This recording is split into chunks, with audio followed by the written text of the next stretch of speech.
Dimensión con Dionisio Gutiérrez. Diversos eventos políticos, militares, religiosos y económicos marcaron el 2013, impactando la vida de millones de personas en todo el mundo. El 11 de febrero, el Papa Benedicto XVI hace pública su renuncia, aduciendo razones de salud. No se había registrado un hecho similar en casi 6 siglos. El 12 de febrero, Corea del Norte desafió al mundo al realizar la prueba nuclear más grande de su historia, causando un sismo de 5 grados en la escala de Richter. Después de 14 años en el poder, el 5 de marzo fallece el presidente venezolano Hugo Chávez. Le sucede temporalmente Nicolás Maduro. El 13 de marzo, después de 5 rondas de votaciones, es elegido el cardenal Jorge Mario Bergoglio como el Papa 266 de la historia. Es el primer americano y el primer jesuita en ser elegido Papa. El 30 de marzo, Corea del Norte se declara en estado de guerra total con Corea del Sur, haciendo temer al mundo el surgimiento de una nueva guerra con consecuencias impredecibles. El 14 de abril se realizan elecciones en Venezuela y gana Nicolás Maduro con el 50.75% de los votos. El escaso margen de victoria provoca protestas masivas y varios enfrentamientos entre simpatizantes del oficialismo y la oposición. El 6 de junio, un diario británico revela que la Agencia Nacional de Seguridad de Estados Unidos tiene acceso a registros en Internet de millones de personas de todo el mundo, incluyendo líderes de diversas naciones. Esto pondría presión en las relaciones diplomáticas de los Estados Unidos en los meses subsiguientes. El Papa Francisco conforma el 27 de junio una comisión para investigar al Banco Vaticano, acusado por malos manejos durante varios decenios. El 3 de julio se registra un golpe de Estado en Egipto que derroca a Mohamed Morsi, sumiendo a esta nación en una nueva crisis institucional. El 25 de julio, Naciones Unidas confirma que la guerra civil de Siria ha cobrado la vida de más de 100.000 personas desde el comienzo de la misma, en marzo de 2011. Se calcula que la mitad de las víctimas son civiles. El 21 de agosto, un ataque con armas químicas cobra la vida de aproximadamente 1.400 personas en Siria. Varios países occidentales culpan al gobierno sirio de esta acción y amenazan con una intervención militar al régimen de Bashar al-Assad. El gobierno de Estados Unidos cierra parcialmente del 1 al 17 de octubre, debido a que a los partidos políticos se les dificulta llegar a acuerdos sobre el gasto público y la reforma al sistema de salud impulsado por el presidente Obama. Esto puso nerviosos a los inversionistas de todo el mundo por las implicaciones para la economía mundial que habría tenido el colapso de la economía más grande del planeta. A principios de noviembre, el tifón Haiyan azota durante 2 días a Filipinas, causando destrucción en gran parte del país y cobrando la vida de más de 3.000 personas, convirtiéndose de esa forma en una de las crisis humanitarias más dramáticas del año. Hoy en Dimensión, abordaremos estos y otros eventos sobresalientes del 2013, así como otros acontecimientos que se espera tengan lugar el próximo año.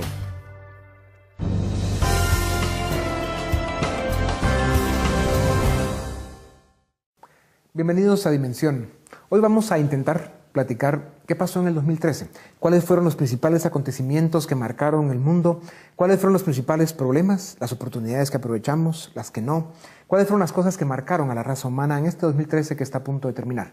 Para hablar de esto nos acompañan Roberto Wagner, analista de política internacional, Nicolás Virsi, analista económico, José Raúl González Merlo, analista económico también, y Roberto Ardón, que es abogado y notario. Señores, bienvenidos a Dimensión. José Raúl, ¿cuáles fueron los principales temas que impactaron al mundo en el 2013? Bueno, yo creo que desde el punto de vista económico, el mundo cumplió 5 años desde la crisis financiera internacional y pareciera que nada ha cambiado. Seguimos preocupados con la política expansionista de Estados Unidos en su política monetaria, y hay indicios de que esa política monetaria probablemente esté llegando a su fin, a pesar de que las autoridades de la Reserva Federal continúan pensando mantener una tasa de interés baja. Sin embargo, la tasa de interés en el mercado está indicando un aumento en las tasas. ¿Cómo afecta esto al mundo? Y eso afecta mucho al mundo, o puede afectar mucho al mundo, porque un aumento en las tasas de interés probablemente traiga una desaceleración del crecimiento económico. Un crecimiento económico que ya viene bajo. Y eso es un evento que se está comenzando a notar en el año 2013 y que las expectativas de que continúe aumentando en el 2014 pueden regresarnos a una recesión global, lo cual es un evento preocupante.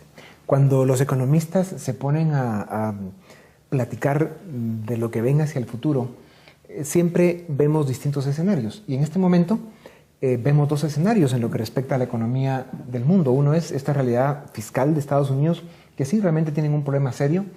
Muchos acusan mal manejado políticamente.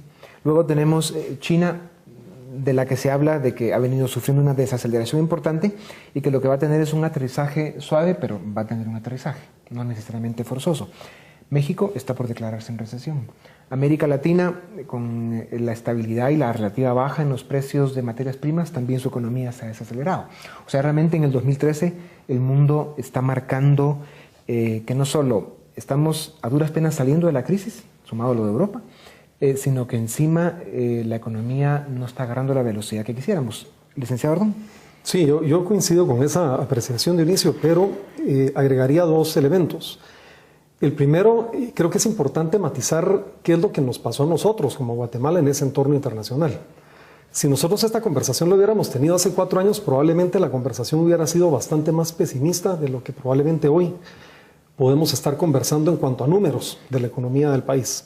Entonces creo que es importante mencionar que el país encajó relativamente bien las dinámicas de crisis económica internacional que se veían venir desde el año 2009. Ese es un primer elemento.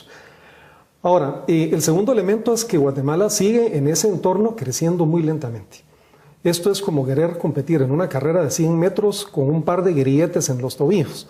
Es decir, podemos correr y vamos a hacer un tiempo y quizá le ganemos al de a la par, pero estamos creciendo muy lentamente. Yo creo que pues de las crisis hay oportunidades. Creo que el país tiene que en este momento abocarse a una estrategia de mayor crecimiento económico, de atracción de inversión, porque el ambiente puede permitirlo. Entonces creo que esa sería un poco la lectura que nosotros damos desde la perspectiva local del entorno internacional económico. Vamos a ir cambiando de temas y hablando qué fue lo que marcó el 2013. Sin duda alguna, la economía sigue siendo un tema de preocupación. O sea, ni salimos ya de la crisis totalmente y luego las expectativas no son todo lo optimistas que quisiéramos. Y hay partes del mundo, como mencionaba Licardón, especialmente Centroamérica, que no crecemos. Somos una región de un crecimiento marginal y no se ve claro a dónde vamos. O sea, la economía, ahí está, es un elemento crítico. Hablemos un momento de la elección del primer papa latinoamericano. Y me parece que eso Licardón es quien mejor puede comentarlo. ¿Qué significado tiene para el mundo esto? ¿Cuáles son los retos del papa hoy en día, sobre todo con la agenda tan enérgica que tiene? Sí, yo creo que en este tema hay que ir un paso atrás previo, y es que no solamente hay la elección de un papa latinoamericano, sino la renuncia de un papa, que ese es un acontecimiento que no veíamos en 500 años y que creo que va a marcar mucho la historia de la Iglesia hacia adelante. Entonces creo que no se ha todavía discutido lo suficiente el evento de la renuncia del Papa Benedicto que ocurrió en los últimos días de febrero. Ahora, concretamente, la elección de un papa latinoamericano es una elección, por supuesto, hoy ya muy explicada, en función de que una buena parte del catolicismo universal está en América Latina. Hay países como Brasil y México que tienen una composición muy grande de católicos, y por supuesto que era el momento de poner su atención a pues un papa que proviniera precisamente de esta región. Dicho sea de paso, América Latina no es la región de mayor crecimiento del catolicismo en el mundo, lo es Asia y algunos países de África, pero hay una importante presencia. Creo que el primer reto de un papa latinoamericano es hacerse entender adecuadamente. Y digo esto porque los primeros chispazos en los medios de comunicación que hemos visto es cómo a veces se le ha leído al papa cosas que no ha querido decir y que tiene mucho que ver con, por ejemplo, bueno, el tema de los matrimonios homosexuales, el tema de la posición de la Iglesia frente a los movimientos católicos que combaten el aborto, en donde la prensa ha estado muy sensible a detectar algunos giros o cambios en el lenguaje de la Iglesia que no son tales, y que el Papa, como latinoamericano que es, Dionisio, se expresa de una manera mucho más diáfana. Y frente a esa manera y ese lenguaje más diáfano, la prensa toma elementos diciendo, miren, ya hay un proceso de cambio que es interesante. Entonces yo creo que un primer desafío que el Papa latinoamericano tiene es comunicarse adecuadamente siendo como es un hombre de este continente. Y segundo, él mismo ha planteado la necesidad de una reforma dentro de la Iglesia. Estamos a pocos días de conocer cuál es la propuesta que la Comisión de 8 Cardenales va a hacer. Entiendo que lo van a hacer en los primeros días de enero y pues habrá que estar muy atento a los cambios estructurales dentro de la Iglesia que plantea el Papa Francisco. Nicolás, regresando a Estados Unidos, hay una situación económica compleja por su situación fiscal, sin embargo, muchos analistas señalan que el problema principal de Estados Unidos es político.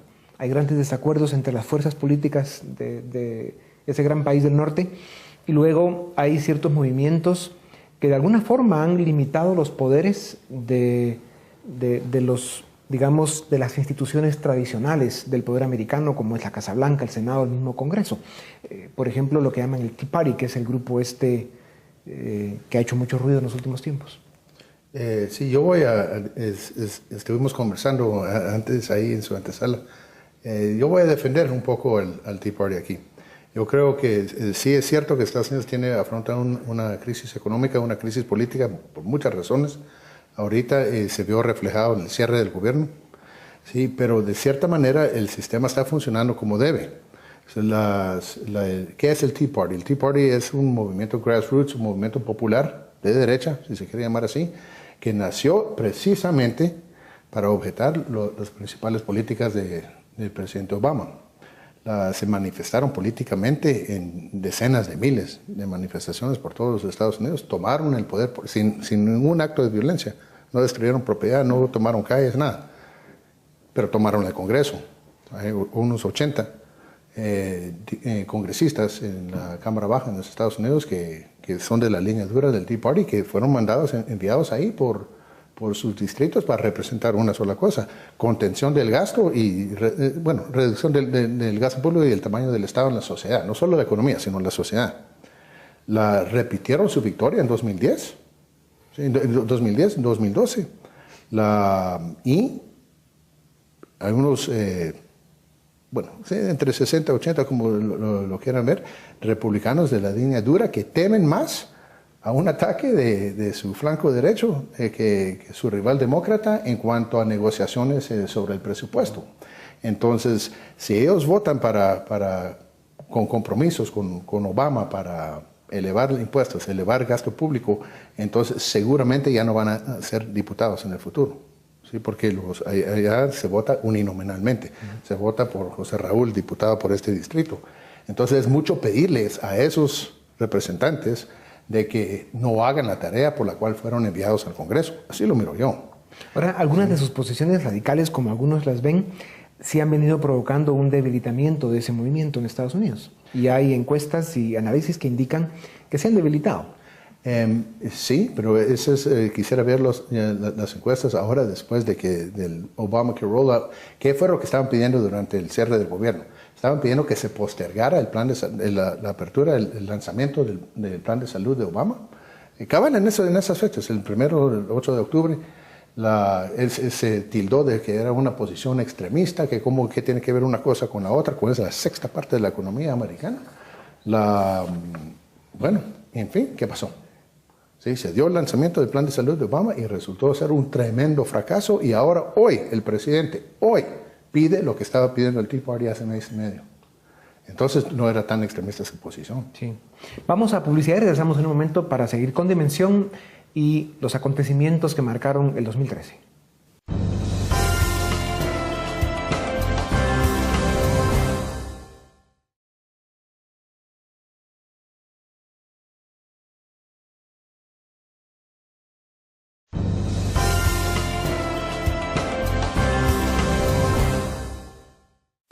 Bienvenidos, estamos en Dimensión. Nuestro tema de hoy son los acontecimientos que marcaron el 2013. Roberto, ¿qué pasa con América Latina en este contexto de una economía mundial todavía en recuperación, con algunas sombras delicadas como la crisis fiscal en Europa, la situación fiscal en Estados Unidos, Asia, que también ha tenido una desaceleración económica importante? ¿Qué pasa con América Latina? Bueno, sumado a lo que en el segmento anterior se hablaba, que marca precisamente con lo que son los 5 años de la crisis, hemos empezado a ver un cambio en el centro de poder geopolítico a nivel global, de lo que son las relaciones interatlánticas a lo que son las relaciones interpacíficas. O sea, cómo de repente Asia se empieza a convertir, digamos, en términos económicos, lo que es todo el lejano oriente, y después también en términos políticos, toda la situación del Medio Oriente, y que ha acaparado la atención de los medios.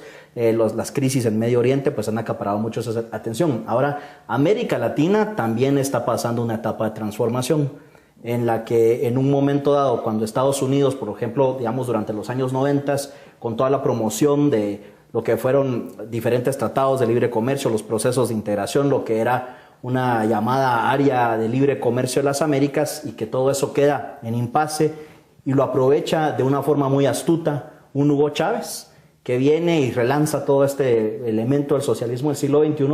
Pues ahora estamos nuevamente ante una reconfiguración de fuerzas, podríamos decir, tomando en cuenta lo que es la crisis económica venezolana, que estamos a pocos meses de que se convierta en una crisis política muy seria, un sistema que va a implosionar.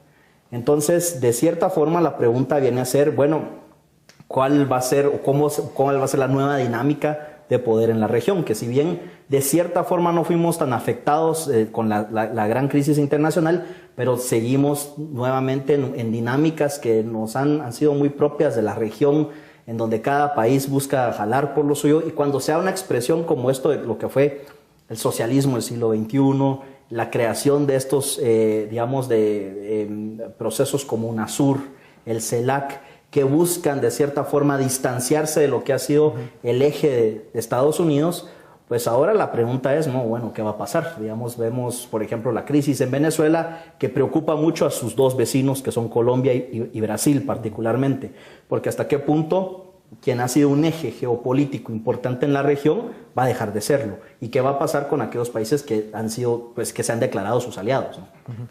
José Raúl, siguiendo en Latinoamérica, han habido eventos importantes en los últimos meses. El cambio de la matriz energética, de lo cual vamos a hablar en un momento, el tema de las protestas en Brasil, la reelección de la presidenta Bachelet en Chile, la radicalización del movimiento político en Venezuela con el señor Maduro ahora llevando a Venezuela a extremos que no podríamos haber imaginado nunca, ni en las peores condiciones. Y luego, con el cambio de la matriz energética, uno de los efectos que tiene, sumado a la desaceleración de la economía en China, que ha bajado su demanda de materias primas, al igual que otros mercados del mundo, pues pone a América Latina en una situación compleja, donde la economía realmente, si venía con un crecimiento muy aceptable para algunos países, se desacelera. ¿A dónde nos lleva esto en el 2014? Bueno, Venezuela es increíble, ¿verdad? El país con las reservas petroleras más grandes del planeta, y en una situación de pena, en realidad de vergüenza ajena, ver cómo se han derrochado todos los recursos económicos y cómo Venezuela saltó de la sartén de Chávez a las brasas de Maduro, un personaje increíblemente incompetente en el manejo económico y en otro manejo. Entonces Venezuela va para también una crisis política. No tiene ni un año de haber sido electo Maduro, ya el tipo está frito políticamente y tratando a base de demagogia de poder salir de la crisis, lo cual no va a lograr. La señora Rousseff, pues a Lula le tocó la parte fácil, ¿verdad? Porque disminuir la pobreza cuando la economía está creciendo, eso, ¿verdad?, cualquiera lo puede hacer, pero Rousseff lo que tenía que haber hecho es continuar con un tema de desregulación, apertura de los temas más burocráticos en Brasil. Brasil es una maraña de trámites burocráticos que es un lastre justamente para que pudiera continuar creciendo, ya no en tiempos de bonanza, sino en tiempos de precios internacionales más desfavorables a la economía, pero no lo hizo. Y esas son las consecuencias de las protestas que vemos ahora. La gente está desencantada con ese modelo brasileño que no pudo capitalizar cuando eran los tiempos buenos, y ahora le está pasando la factura de los tiempos malos. Y finalmente Chile, que la presidenta recién electa Bachelet cree que puede convertir a Chile en un país europeo por decreto, ya sea vía las reformas constitucionales, vía las reformas sociales, y vive como una fantasía donde la generación de chilenos que está hoy en día va a tener que ser responsable por el daño que se le haga a la economía, a la única economía que era modelo de crecimiento y de desarrollo de América Latina, y que es una generación verdaderamente que, como no conoce el pasado, cree que las cosas en Chile toda la vida fueron así. y aquellos que no conocen el pasado están condenados a repetirlo. Así que Chile es un gran signo de interrogación dependiendo de lo responsable o irresponsable que sea Bachelet en el manejo. No ha tomado posesión todavía. Esperemos que le dé continuidad a las cosas que han hecho Chile, lo que Chile es hoy. Roberto. Yo quisiera agregar otro elemento más que complejiza lo que está ocurriendo en América Latina. Y es el hecho de que yo percibo que estamos viviendo, a veces cuando uno se entra demasiado en el detalle, pierde la perspectiva de lo que está sucediendo en el entorno. Yo tengo la impresión de que estamos asistiendo a una muerte por pausas del viejo régimen de democracias tal cual las conocíamos. Esos regímenes, digamos, que fueron muy característicos de la América Latina de los 80s y los 90s. Y yo creo que peligrosamente nos estamos acercando a un modelo donde la alternabilidad en el poder cada vez existe menos, donde los controles institucionales entre organismos del Estado cada vez pesa menos, donde la estructura de partidos políticos que era relativamente estable se desploma. Pongo 3 ejemplos muy rápidos. En el caso de Honduras, una de las democracias que tenía sistema de partidos políticos de a 2 durante 100 años, hoy eso no va más. En el caso de Nicaragua vemos a un Daniel Ortega que se ha convertido en el nuevo Somoza de Nicaragua, que está refundando instituciones con el acompañamiento de mucha gente en Nicaragua, pero que está literalmente sentado ya en el poder por muchos más años. Y ahora Michelle Bachelet, que comentaba José Raúl, que agrega a su discurso el tema de la reforma constitucional en Chile, en un modelo donde uno hubiera esperado mucha mayor estabilidad y que entre a hacer una cirugía al cuerpo político de la nación en la Constitución, que es toda esta teoría del neoconstitucionalismo que ha surgido en América Latina, que lo que está haciendo es cambiando constituciones para poder, digamos, debilitar mecanismos de alternabilidad y mecanismos de control entre poderes. Eso es a lo que yo creo que estamos asistiendo, y las elecciones de Honduras y las que vienen el próximo año, que son muy importantes en El Salvador, en Brasil, en Colombia, van a ser muestra de eso. Ese es el desafío que yo también veo por el lado político en América Latina. Pero también va a haber bastantes lecciones aprendidas por el caso de los 2 casos de Venezuela y Argentina. Yo creo que esos regímenes ya están desnudados, para decirle así, todos sus fracasos. Sí, es el comienzo del fin del kirchnerismo y del chavismo. Lo estamos presenciando. Entonces habría que ver todavía cuáles van a ser las reacciones políticas en la región. Bueno, el caso de Venezuela, yo la crisis que veo no es una crisis, o sea, va a ser, digamos, el Partido Socialista Unido de Venezuela, hasta qué punto se va a seguir manteniendo unido. Yo lo que veo es que la facción, el ala militar del chavismo, encabezada en un momento dado por Diosdado Cabello, el presidente de la Asamblea Nacional, va a llegar un momento en el que va a decir, bueno, que Maduro también reencarne en pajarito, ¿no? Y entonces venir y tomar el control, y hasta cierto punto como lo peligroso que puede ser mover, digamos, Venezuela todavía más hacia una especie de dictadura petrolera. Nuevamente, la cuestión es eso, digamos, sí, los niveles de absurdo que se están viendo y el riesgo, que es hasta cierto punto un suicidio político, el de otorgarle los plenos poderes a Maduro en este momento, que pensando que por decreto va a salir va a decretar un control de precios y la felicidad suprema, como acaba de fundar un ministerio. O sea, este tipo de situaciones que uno pensaría que ya se han dejado atrás, cómo de cierta forma eso puede generar una inestabilidad también que puede afectar, por ejemplo, a Colombia. La frontera Colombia-Venezuela es una frontera, pues, digamos, en donde nuevamente sigue una presencia de los grupos del crimen organizado sumamente fuertes, y también en el caso de Brasil, que Brasil tiene todas las condiciones para ejercer, podríamos decir, digamos, si lo vemos solo en ciertas estadísticas, en cierto liderazgo político, que en un momento dado se pensó con Lula, que no resultó ser tan radical como uno en un momento dado pensaba, pero que a Brasil parece no interesarle. Y esta situación interna que están viviendo del descontento, precisamente porque incluso se iba a hablar de un como sueño brasileño, ¿no? Y de repente la gente dice, pero perdón, parece que el Estado funciona cuando va a haber un evento como el Mundial, como las Olimpiadas, pero el día a día, digamos, un elemento tan fundamental que de la tarea del Estado, que es brindar seguridad, no la puede dar. Si bien Roberto Ardón decía que estamos presenciando ante un cambio de era en lo que entendíamos como la democracia en la que hemos vivido en los últimos años, realmente lo que está sucediendo en América Latina es consolidación de esa cultura política en la que normalmente los políticos buscan más poder, más control y menos libertades a los pueblos. Y cuando vemos lo que está pasando en Brasil, que es un país donde la corrupción está fuera de control, tienen unos problemas de burocracia muy grandes, y si bien tuvieron una época de crecimiento económico importante que respondió al crecimiento económico del mundo, en cuanto el mundo estornuda, pues se caen rápido los telones y vemos la realidad otra vez. Y con esto quiero decir que no le hemos dado en América Latina la importancia que tiene a la política y a la economía en un sano equilibrio. O sea, la economía es tan importante como la política y la política es tan importante como la economía. Y si esas dos ciencias no son bien manejadas en forma responsable, con el liderazgo correcto, hay problemas, porque una sin la otra no pueden vivir. Y realmente ese es un drama en América Latina que está pendiente de resolver. Pensábamos que Chile es el país con que menos riesgo uno puede decir ya se consolidó un modelo económico y tienen un sistema político que funciona. Vamos a ver si eso se confirma. Yo soy de los que cree que la presidenta Bachelet le va a dar continuidad a lo que ha hecho Chile, lo que es Chile, y que lo que hizo fue un teatro político para ganar un proceso electoral, pero que ya de regreso en la presidencia, porque ya estuvo ahí, digamos, el juicio y la racionalidad van a privar. Yo apuesto por eso. Tenemos que ir a un corte y volvemos para que comentemos un poco este planteamiento que les hago. Regresamos en un momento para seguir con Dimensión y los acontecimientos del 2013.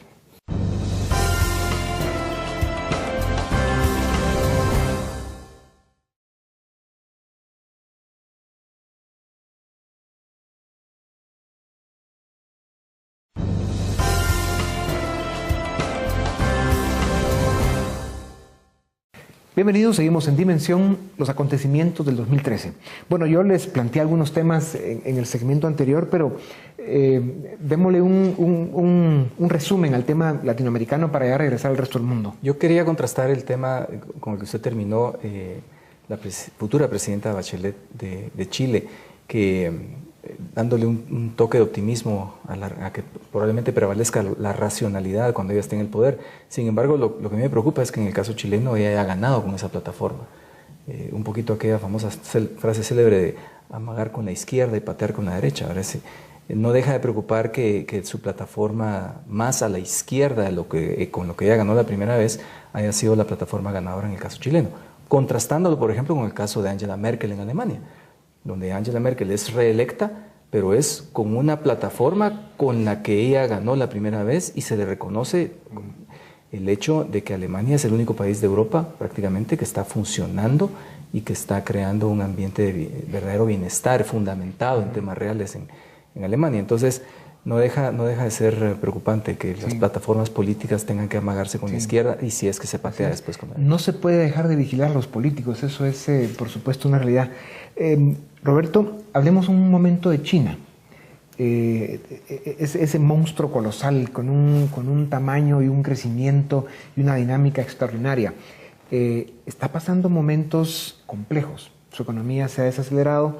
Se sabe que hay más de 120.000 protestas en China al año, cada vez más estructuradas, más afinadas. Un pueblo que había cedido libertades civiles a cambio de un gran crecimiento económico, ve que ese crecimiento no se está dando, empieza a volver a decir, bueno, yo quiero mis libertades civiles, no solo quiero un desarrollo lento. Por otro lado, la estrategia de China, según se está viendo, es ir abriendo más su economía, ir hacia un capitalismo, digamos, a ultranza y con una estrategia internacional interesante. Solo en América Latina se calcula que el año entrante China va a invertir $26.000 millones, mucho más que cualquier otro país del mundo. O sea, China tiene una estrategia y la pregunta es cómo van a lograr ellos mantener su crecimiento económico ahora desacelerado, con un control político como el que quieren. A ver, yo quisiera plantear varias cosas en eso. El primero, hay que recordar que China está rediscutiendo en este momento su política demográfica. Eso creo que es un elemento muy interesante de comentar, la política del un solo hijo. Y entonces están pasando cosas dentro de esa gran China que plantean, digamos, retos hacia el futuro. Ese es uno. Yo en la parte política veo un proceso todavía muy gradual, Dionisio. Yo no creo que vayan a haber, digamos, cambios abruptos en el corto plazo. Creo que hay una demanda social y política que tú has mencionado que va a ir produciendo cambios relativamente graduales en la China política. Y creo que, y eso sí sería lo tercero, veo ya una China mucho más agresiva en el ámbito de la política exterior. Ellos han empezado a hacer pasos ya no tan tímidos de probar su propio soft power o poder blando. Tienen una presencia importante de plata en cooperación en África. Han hecho ya algunas incursiones importantes en América Latina, buscando un poco esa economía de granero que le pueda dar en el largo plazo la subsistencia con harina de pescado, con uvas, con productos agrícolas. Y ciertamente van a hacer sentir mucho más su peso político en la región, cosa que no lo habían hecho en la región asiática, me refiero. Entonces, yo sí creo que las novedades por el lado chino, Dionisio, vienen más dados por el lado política exterior, en donde incluso en la crisis de Siria, que está, para que la conversemos incluso, tuvieron ya un rol importante y con un lenguaje que quizás era muy desacostumbrado de la China, que normalmente miraba los temas desde lejos. Así que yo te diría, en resumen, en el ámbito político veo poca, digamos, todavía una gradualidad. En el ámbito demográfico es importante seguir de cerca qué es lo que está ocasionando ese cambio de política o esa discusión de cambio político.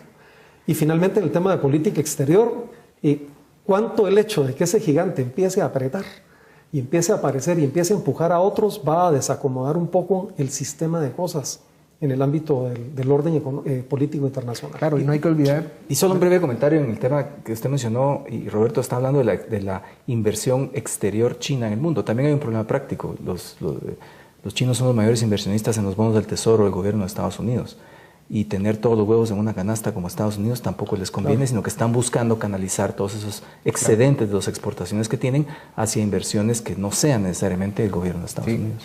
No, y claro, el tema que se ha dicho siempre para terminar con China es que cuánto puede afectar al mundo la situación económica de China. Y no hay que olvidar que China no es un país consumidor, es un país exportador.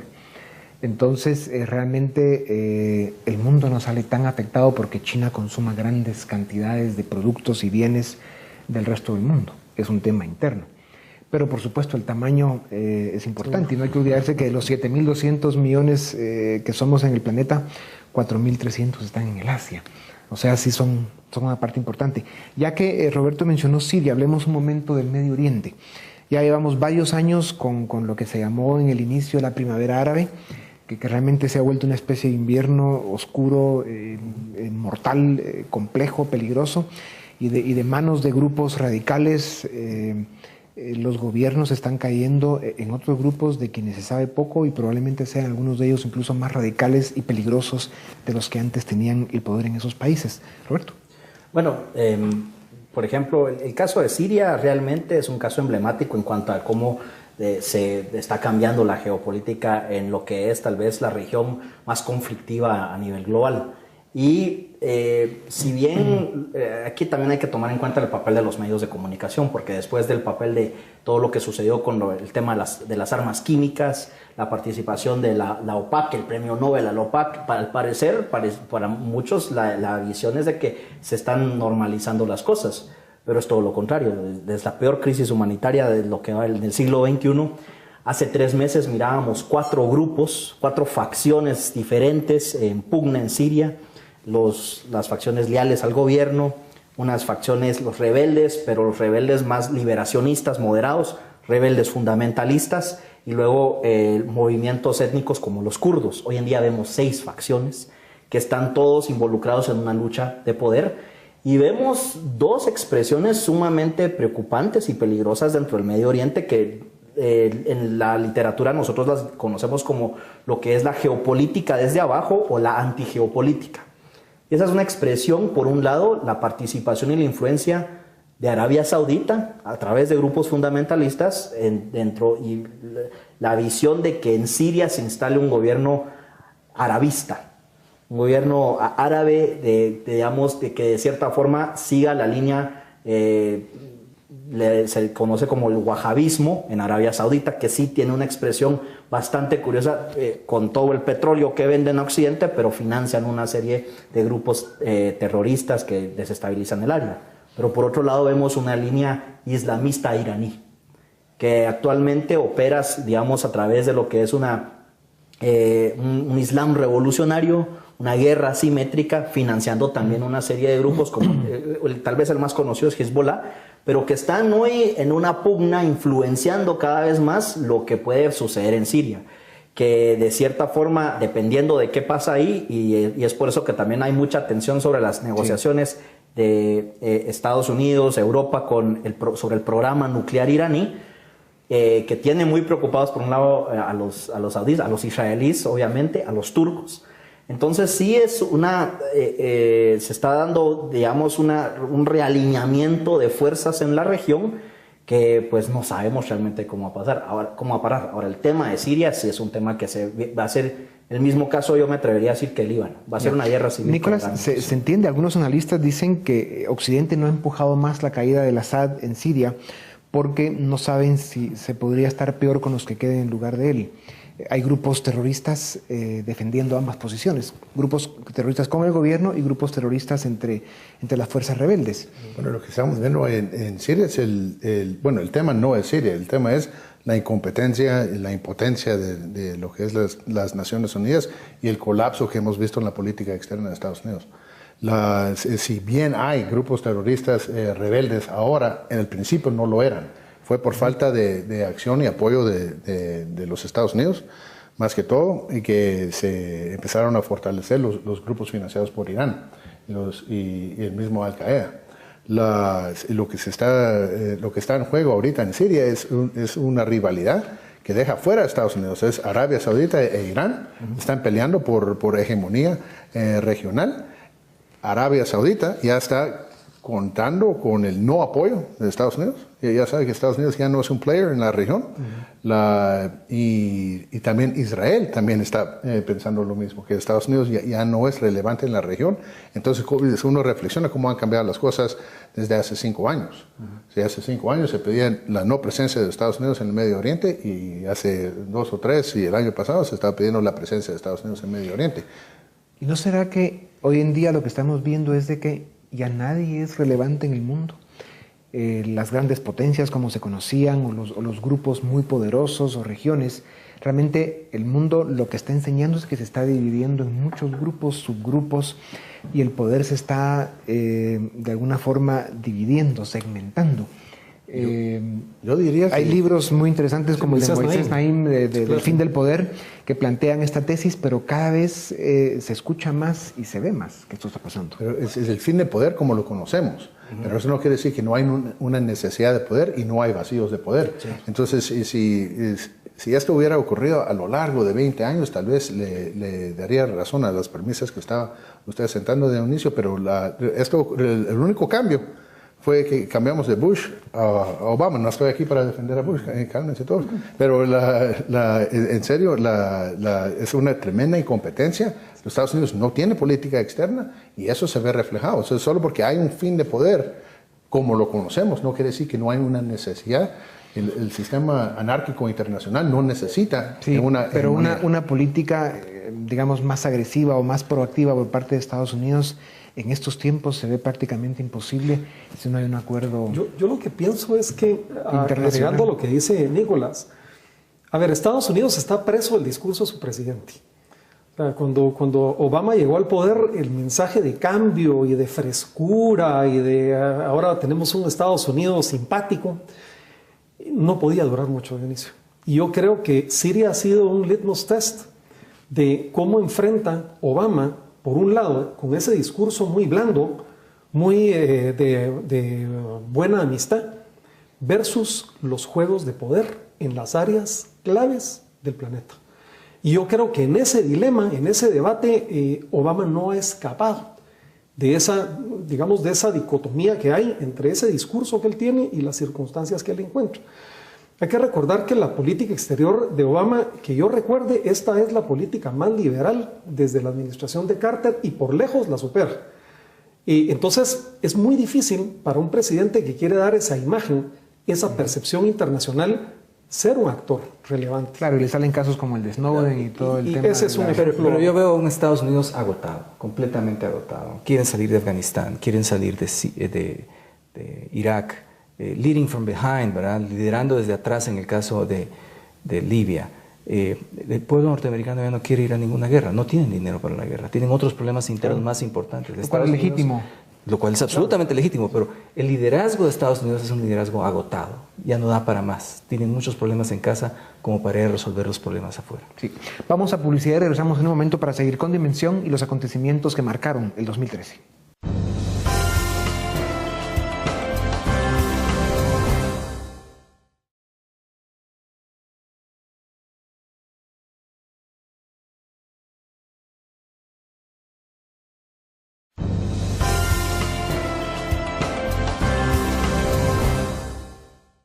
Bienvenidos a los acontecimientos del 2013 en Dimensión. Hablemos en los minutos que nos quedan de qué pasó en Centroamérica este año y qué marca esto para el futuro. José Raúl.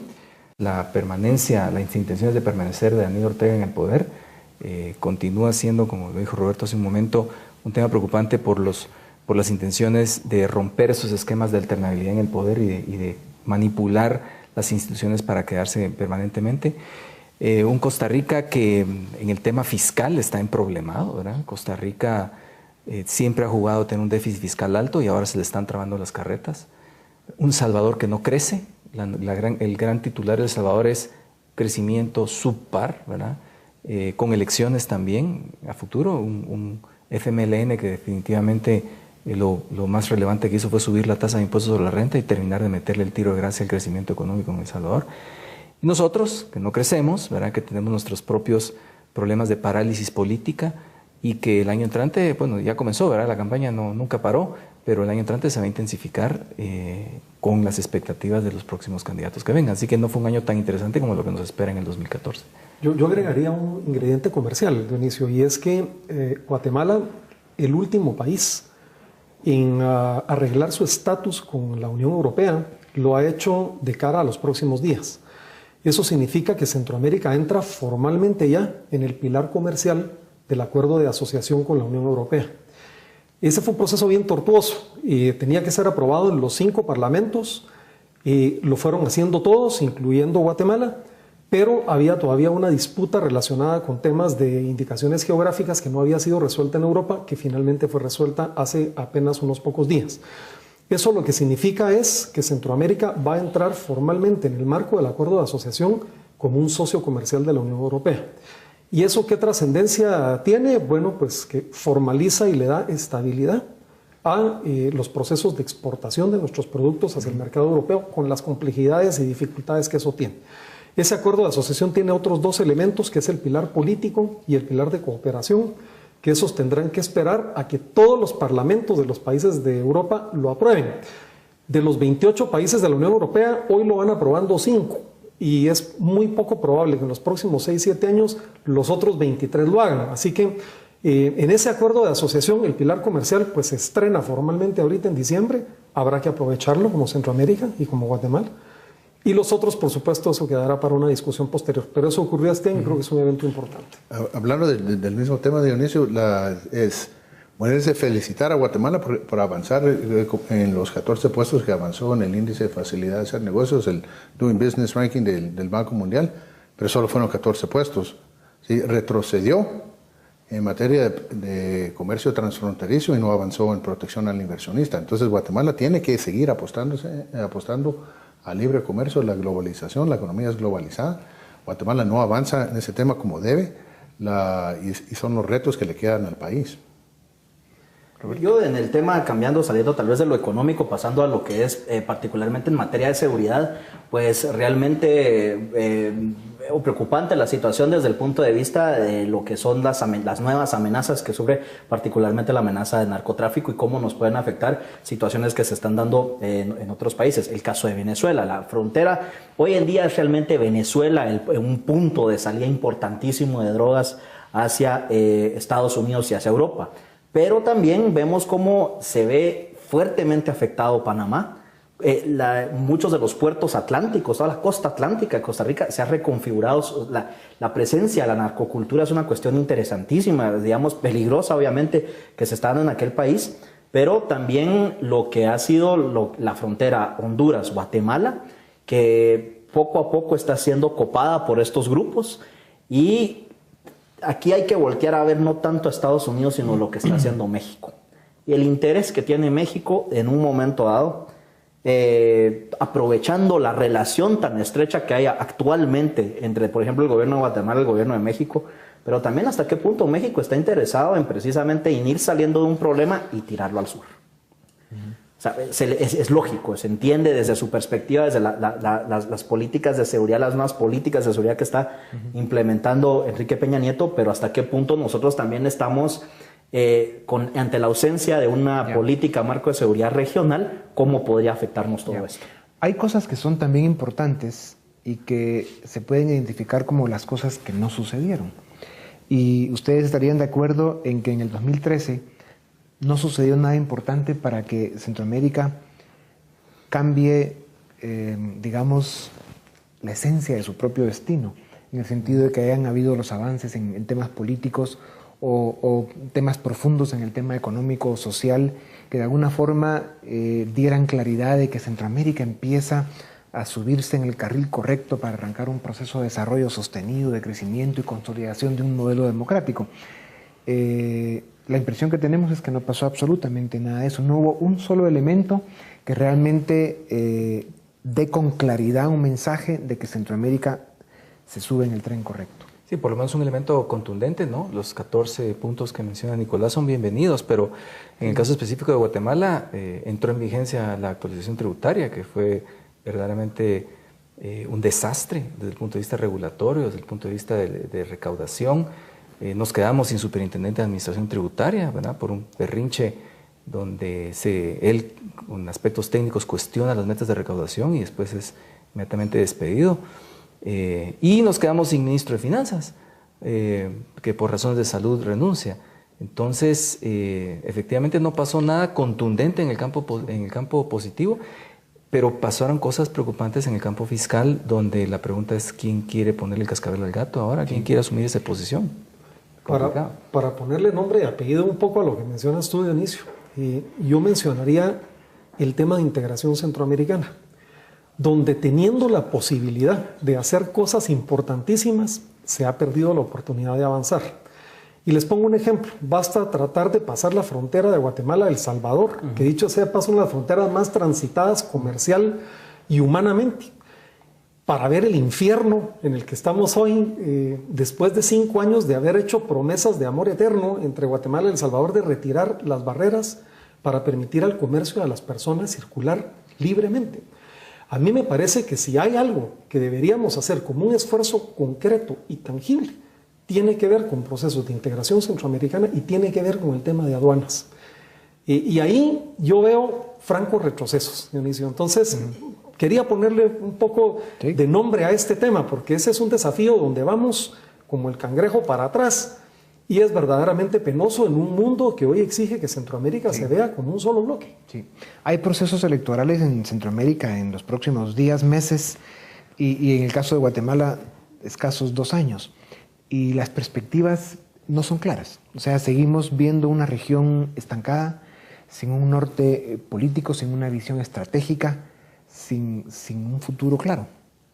Roberto. Bueno, Roberto hablaba del caso de Honduras, pero también vemos el caso de El Salvador, cómo, digamos, también un país bipartidista entra con lo que no es un gobierno del FMLN, sino que es una administración del FMLN con un gobernante que de repente empieza a funcionar. El presidente Funes empieza sigue su propio camino siempre y cuando le allana el camino a través de lo que es tomar, digamos, algunas instancias judiciales en el vecino país, y que refleja también esta situación, digamos, pues estamos aquí más enraizados en cuestiones puramente de politiquería y no realmente en ver este tipo de situaciones donde los procesos de integración, que estoy de acuerdo, son muy importantes, pero sí, es una integración que viene de afuera hacia adentro. Sí. No nace de nosotros, sino que es la presión de afuera. Sí, yo creo que sí hubo unos pasos a nivel región centroamericana, región latinoamericana, y esa es Alianza del Pacífico. Si uno ve el índice de Doing Business, otra vez, los mejores países latinoamericanos son los que Perú, Colombia, Chile y México, que están en esta Alianza del Pacífico, y Costa Rica, Panamá y Guatemala incluso han declarado esas intenciones de ser países observadores. Eso es un buen punto. Hay que ver si seguimos esas mejoras y las mejoras que implica pertenecer a esa alianza. Pero eso es un claro contraste con países del nuevo socialismo del siglo XXI, el ALBA y todo lo demás, y que sí marca el norte, sí marca el rumbo a seguir.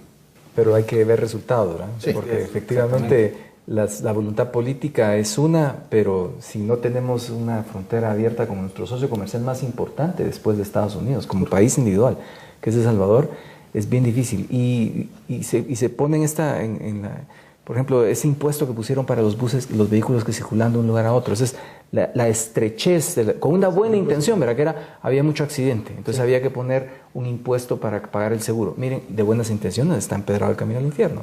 Entonces, lo que le falta a esa clase política que tú mencionas es justamente tener una visión de que poner un impuesto, aún con buenas intenciones, puede provocar un daño grave al comercio, al libre tránsito de personas, que es aún más importante que el problema que quieren resolver. Sí. Bueno, lo que es cierto es de que el mundo seguirá caminando a través de ese factor que no espera nadie, que se llama tiempo, ¿verdad? El tiempo seguirá pasando.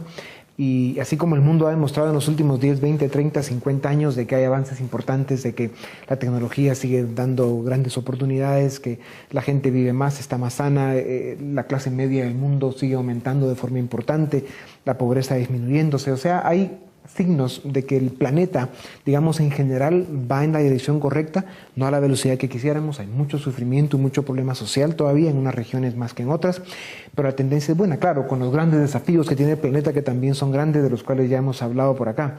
Pero al final, sí, como región Centroamérica, debemos ir encontrando, posicionarnos de alguna manera y definirnos de una vez por todas qué queremos hacer con nuestro destino. Gracias por habernos acompañado en este análisis de los acontecimientos de 2013 y bueno, esperemos que el 2014 se presente con mejores datos y noticias. Con ustedes volvemos la próxima semana. Muchas gracias por haber estado con nosotros en este programa y los dejamos con Dimensión Redes.